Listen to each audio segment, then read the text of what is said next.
Assalamualaikum warahmatullahi wabarakatuh. Selamat pagi, selamat sore, selamat siang, selamat malam, tergantung kapan kalian nonton video ini. Ya, jadi sebelumnya terima kasih kepada para dosen yang telah memberikan tugas ini, dan terima kasih juga kepada teman-teman satu kelompok saya yang lain yang telah berpartisipasi dan bekerja sama, mau bekerja sama dengan saya gitu kurang lebih. Nah, jadi untuk tema kali ini nih yang dibahas itu adalah tentang kerukunan agama. Nah, jadi sebenarnya aku tuh bingung, kenapa sih kita kita itu di Indonesia kan di Indonesia ini udah punya kerukunan agama yang luar biasa dong, ya kan nggak perlu lagi yang namanya ada kita bahas kerukunan agama karena semuanya itu udah rukun gitu. Dan tentang misalnya bahasa Indonesia ini kan untuk mata kuliah bahasa Indonesia nih. Tapi kita disuruh ngebahas tentang kerukunan agama. Awalnya itu aku mikir, ini nyambungnya dari mana sih? Udah kayak aku sama gebetanku gitu. Jadi nggak nyambung maksudnya. Ya. Jadi awalnya aku mikir, ini mana nyambungnya nih bahasa Indonesia sama kerukunan antar agama gitu. Karena kan bahasa Indonesia biasanya tentang mengenai konsep cara berbahasa yang baik dan benar kan gitu kan. Sementara kerukunan agama adalah ya itu tadi antar sosial gitu, jadi nggak cocok gitu. Tapi ya akhirnya memang kesadari kita itu perlu ngebahas itu gitu. Walaupun sebenarnya masalah nggak terlalu besar gitu. Dan kerukunan itu bukan hanya antar agama aja gitu di Indonesia, misalnya di bidang lain kayak di ras, di suku, di agama. Kita itu sebenarnya juga toleransinya udah tinggi gitu. Misalnya di ras ya paling apa ya, masalah perjodohan aja nih kan, permasalahan di ras gitu. Misalnya kamu orang kulit hitam gitu, paling rasis paling rasis aja gitu. Jadi orang mertua nggak mau. Misalnya masalah suku juga, di masalah perjodohan aku nggak mau ya anakku nikah sama orang Jawa misalnya kan gitu misalnya. Dan kalau mungkin di agama ya kecil-kecil aja lah, paling masalah toa sama legalan gereja. Mungkin itu saja yang dapat saya sampaikan. Kalau lebih mohon maaf. Assalamualaikum warahmatullahi wabarakatuh. Oke, perkenalkan nama saya Harpindo Nebaho dengan NIM 210306098 dari Prodi Peternakan Fakultas Pertanian. Oke, kali ini kita akan bicara tentang kerukunan antar umat beragama. Menurut survei, Indonesia adalah negara tertinggi dengan tingkat toleransi umat beragama di dunia. Ya, kita harus bangga akan hal itu. Ya, kenapa? Itu adalah sebuah prestasi dan kebetulan saya yang melakukan survei kemarin. Nah, jadi gini, kalau bicara tentang kerukunan umat beragama di Indonesia udah paling ahlinya lah di antara negara-negara lain gitu ya kan. Karena kita itu diatur oleh banyak gitu. Selain agama yang ngatur, undang-undang juga ada, terus Pancasila dan semboyan kita gitu, Bhinneka Tunggal Ika. Nah, makanya heran gitu kenapa zaman sekarang ini di Indonesia masih terjadi gitu kayak intoleran lah antar umat beragama. Contoh nih, ada kawan kita yang lagi ibadah, nah kita hormati lah gitu. Itu adalah sebuah contoh bentuk toleransi sederhana gitu ya kan. Kalau ada kawan kita yang mau ibadah, kita persilakan gitu, jangan gitu kan. Udah mau ibadah dulu aku. Nantilah mabar join login gitu kan. Parah kau, menghambat pahala orang kau ya kan, masuk neraka nanti kau ya. Terus gini lagi, kalau ada gitu kan, misalnya kan Idul Fitri udah dekat lah nih kan. Kalau ada kawan kita yang mau ngerayain gitu hari raya besar keagamaannya, jangan buat kegaduhan gitu loh.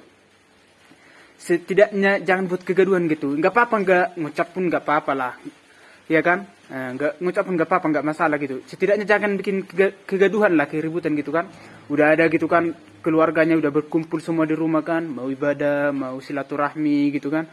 Kau manasin kereta gitu kan, otak kau mana gitu kan. Nah, kalau kau manasin kereta di situ, kau tahu, yang panas itu bukan cuma keretamu, tahu kau. Satu kampung panas buat kau buat gitu, ya. Satu kampung kau buat panas, ya. Oke, mungkin sekian saja yang dapat saya sampaikan. Terima kasih. Oke, pertama kenalin aku, nama aku Nadia Purba, dari program studi administrasi bisnis 2021. Nah, kali ini kan aku masuk kelompoknya stand up kan. Nah, ditentui topiknya itu agama. Jadi bingung juga kan. Nanti takut-takut salah komen, gol. Cuman nggak apa-apa lah kan demi sebuah nilai. Just pemuja dulu nilai kali bah. Gak bercanda. Hmm, Pertama itu aku kelihatan kan dari nama aku aja sebenarnya orang yang toleransinya tinggi.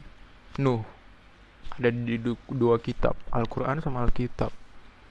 Jadi ada itu kan kasusku pertama-tama. Aku baru masuk kuliah kan. Nah ini temanku muslim kan, jalur mandiri. Aku jalur mandiri juga. Pokoknya janganlah aku sebut namanya kan. Diajaknya aku, Nuh ayo sholat. Ih aku Kristen bang, aku bilang kan. Yang sholat sebelum Idul Adha itu namanya apa namanya? Oh oke lah, kamu Kristen ya katanya. Iya aku Kristen. Habis itu kayak canggung gitu kan. Aku pun jadi kayak ibarat gak mau sebenarnya aku bilang, cuman biar tahu aja kan. Habis itu oh oke lah. Tapi aku setuju sih, kayak ibarat toleransi itu dibutuhkan kali. Jangan lihat dari agamanya. Aku pun sama temanku ini kayak ibarat udah klop sih sekarang. Anjas sudah klop lah. Nah, abis itu aku juga heran nengok komenan di TikTok kan. Ada itu komen yang komen ciluk banyak ditulis dengan bahasa Arab, terus dibalas kaget T-nya itu tanda salib. Untuk apa kayak gitu coba kan? Memecah belah. Aku bingung. Di bulan puasa ini mau balas komenan kan nanti, tapi bulan puasa nggak sih, aku Kristen sih. Cuman nggak boleh juga ya kan kita ngebalas gitu. Nah, habis itu ada aku nengok suatu konten di TikTok, eh dari TV, nama program TV-nya Lapor Pak kan. Nah, si tretan muslim ini ngejokes. Kayak ibarat kalian ada nggak Kristen Pro? Kami ada Muslim Pro. Iya, aku dalam hatiku udahlah bang. Cukup kita yang mirip. Nanti dibuat pun Kristen Pro kan. Sebenarnya udah ada Alkitab kan. Sama ya dengan kayak Muslim Pro fitur-fiturnya. Cuman udahlah nanti kita mirip. Nanti mau dibuat pun Kristen Pro, nanti banyak fans Madrid berkumpul di Monas. Ya sekian dari saya, terima kasih. Halo teman-teman, perkenalkan nama aku itu Franz dan saya itu dari Medan. Jadi teman-teman, tema stand kita kali ini adalah kerukunan antar umat beragama. Nah, jadi teman-teman sebenarnya itu saya bingung gitu soal temanya, kerukunan umat beragama gitu. Apa yang mau saya bahas kan dari materi ini kan? Tapi secara kan kalau di negara kita ini kerukunan itu udah oke lah menurutku. Toleransinya juga udah oke lah kalau dibandingkan luar. Jadi ya meskipun ada lah pihak-pihak yang soal domba, tapi ya terlepas dari itu di negara kita ini kan nggak mandang misalnya ada orang minta sumbangan gitu, entah dari suku ini atau dari agama ini kan, nggak mandang dari suku ini minta sumbangan ya kan, terus nggak usah kasih lah, atau misalnya ada kotak sumbangan kan dari agama ini atau dari suku ini, terus orang lain nggak mungkin lihat ini dari agama ini, terus itu disepak dia kotak di kan, coba terus itu udahlah kena tempeleng lah dia rame ya kan. Nah jadi itulah bingung aku sebenarnya apa yang mau aku bahas dari kerukunan terumat beragama ini, karena udah oke kali menurut aku kalau dibandingkan negara-negara di luar lah, udah oke lah toleransi negara kita ini. Saya Franz, sekian, terima kasih. Perkenalkan, nama saya Bronso Mertua Simanjuntak dari Prodi Peternakan tahun 2001-2022. Pada hari ini topik yang saya bawakan adalah kerukunan umat beragama. Menurut ulasan berita yang saya baca, cara untuk mencapai kerukunan beragama adalah dengan memiliki rasa toleransi dan menghormati antar umat beragama lainnya. Dan saya sangat setuju dengan apa yang dikatakan pada berita tersebut. Karena dengan kita menghargai orang lain dan memiliki rasa toleransi yang tinggi, maka akan tercapai kerukunan beragama. Dan menurut saya, di Indonesia, kerukunan beragama masih terjalin dengan baik, seperti contohnya adanya rasa toleransi umat beragama saat umat beragama lain melakukan acara ibadah. Tetapi pada era modern, dengan teknologi yang canggih, saya rasa kerukunan antar umat beragama itu sudah sedikit lebih memudar. Mengapa saya katakan demikian? Karena dengan adanya media sosial, saya sangat sering melihat ujaran kebencian atau komentar-komentar negatif antar umat beragama yang sering atau selalu merendahkan atau mengolok-olok umat beragama lainnya. Padahal belum tentu dia lebih baik dari orang tersebut dan lebih sering beribadah pada agamanya sendiri. Halo teman-teman, perkenalkan nama saya Andre Ginting dari jurusan Agroteknologi. Kali ini kita akan membahas toleransi dalam beragama. Kayaknya di Indonesia ini udah cukup tinggi lah ya tingkat toleransinya. Ngapain juga lah kan kita kalau ngurusi agama yang lain kan. Kayak kurang kerjaan kali kayak gitu kan. Tapi kita juga kan sebagai umat yang berbeda agama kan sudah seharusnya saling tolong-menolong dan menghargai agama lain kan. Kan semua agama juga mengajarkan hal-hal yang baiknya. Gak ada agama yang ngajari cara membunuh, cara mencuri. Apalagi mencuri hatinya si doi ya kan. Karena kan semua agama mengajarkan umatnya hal-hal yang baik. Tapi kenapa ya nggak bisa pacaran beda agama kayak gitu? Padahal kan agama nih yang beda bukan hatinya. Kan bisa tuh kalau udah nikah memeluk dua agama. Atau masuk ke agama yang umatnya sedikit. Biar peluang masuk surganya juga kan makin besar kayak gitu. Tapi kan susah memang kalau pacaran beda agama ini kan. Pasti ujung-ujungnya juga bakal putus juga. Kan kita kan juga nggak tega kalau ngeliat pasangan kita berada pada pilihan memilih kita atau agamanya sendiri kan. Jadi mending lah kalau nyari pacar itu yang seiman dan seamin juga.